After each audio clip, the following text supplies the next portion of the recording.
they used to apparently line the aircraft up, and one of these would start at one end, and he would take a straight course in front of the aircraft, and they would start them as they went along. And when they reached the end, of course, they'd drive off the strip and be able to turn.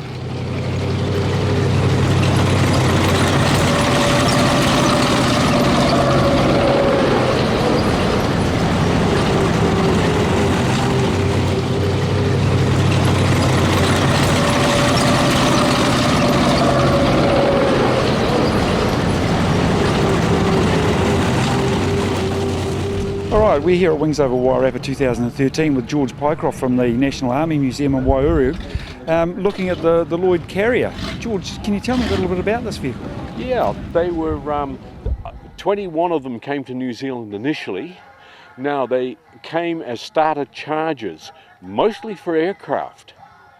And so a lot of them had Air Force colours initially when they first came in. This is a 1938 model, so they came prior to the Second World War.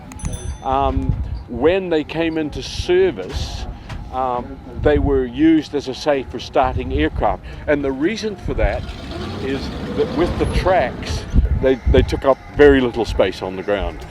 And very light on the ground, so they didn't create ruts and things like that that a normal wheeled vehicle would.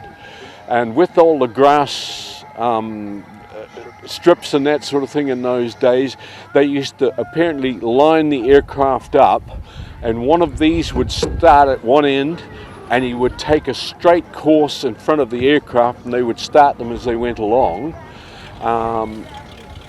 And when they reached the end, of course, they'd drive off the strip and be able to turn, which was probably where they did a little bit of damage, and they used to drive straight back.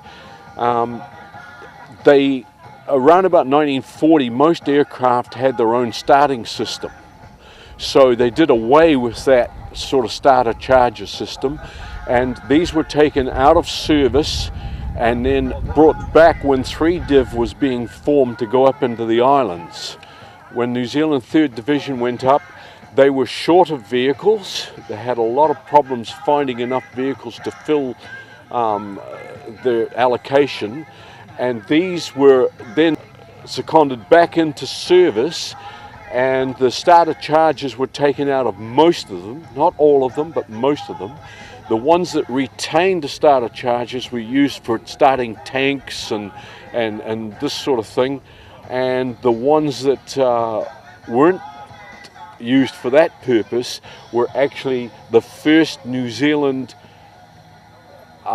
carriers, personnel carriers. Now they're a soft skin, they're not hard. All of these vehicles went overseas, and all of them returned to New Zealand.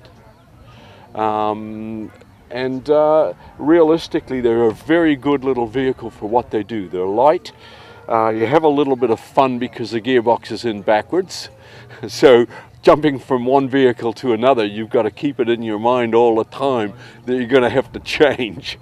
But they travel along quite nicely. This particular one was rebuilt by a guy in the South Island called Murray Clark, who's been a friend of the museum for many, many years. And he built 3 vehicles for us and donated them back in about 1980, 81. So of the 21 or so that came into the country, I mean, how many are still existing now? There's still a few. A couple of the guys that are here at the moment have got them. Yes, there's quite a few around.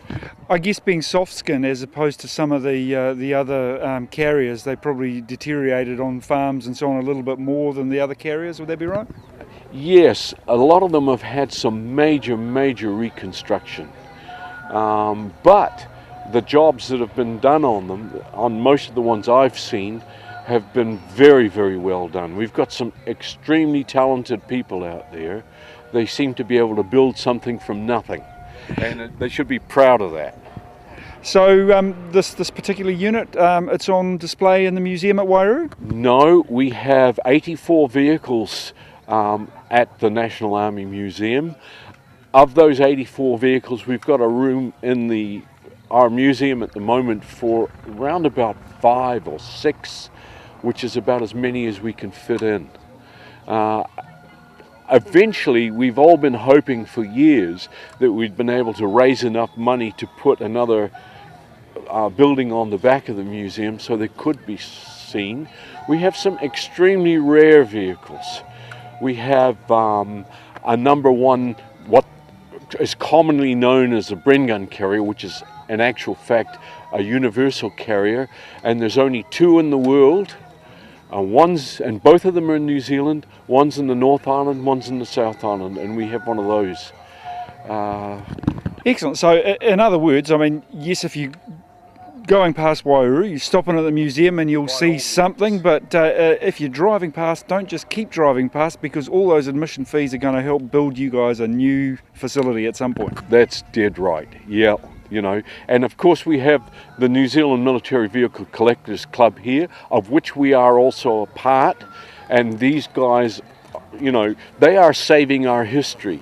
They are they're doing a very, very good job of it, and we support them as much as we possibly can. All right, George, thanks very much for your time. Okay, thank you. Please like this video, hit the subscribe button, and come back to Steel, Steam and Diesel on a regular basis. We've filmed a lot of this material over the last 20 years, and there's a lot in our archive that we're going to be releasing on this channel moving forward.